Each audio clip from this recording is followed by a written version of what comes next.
नमस्कार. तर गाय गाभण राहण्यासाठी तिच्या वयापेक्षा वजन महत्त्वाचं असतं. तर आपण उदाहरण घेऊया. एक गाय आहे 1.5 वर्षाची आणि दुसरी गाय आहे 3 वर्षाची.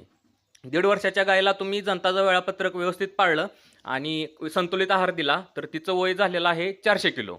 आणि जी 3 वर्षाची गाय आहे तिला तुम्ही जंताचं वेळापत्रक पाळलं नाही, संतुलित आहार दिला नाही, तिच्या बरगड्या दिसायला लागलेत, खराब झालेली आहे, तिचं वजन फक्त आणि फक्त 150 किलो आहे.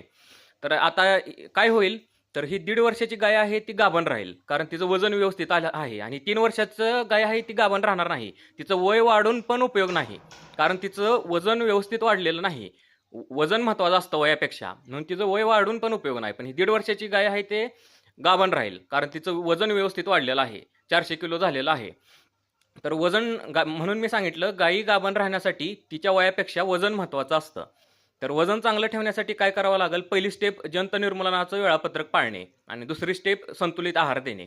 तर जंत निर्मूलनाचं वेळापत्रक पाळणं हे अत्यंत गरजेचं आहे. खास करून जेव्हा नवीन वासरू जन्माला येतं, नवीन पाडी जन्माला येते, तेव्हा तिचं वेळापत्रक पाळलं पाहिजे.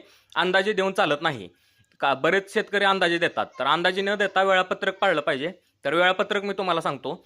वासरू 1 महिन्याचं झाल्यानंतर त्याला पहिला डोस द्यायचा. नंतर दर 1 महिन्याने डोस देत जायचं 6 महिन्याचं होईपर्यंत.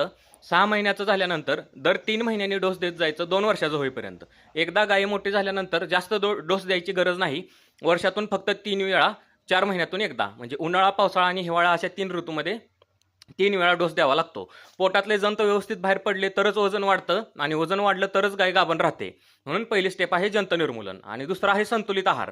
तर संतुलित आहार दिला पाहिजे, म्हणजे हिरवी वैरण, सुकी वैरण आणि पशुखाद्य म्हणजेच गोळीपेंड हे पण दिलं पाहिजे. तर ही आपण माहिती घेतली. धन्यवाद.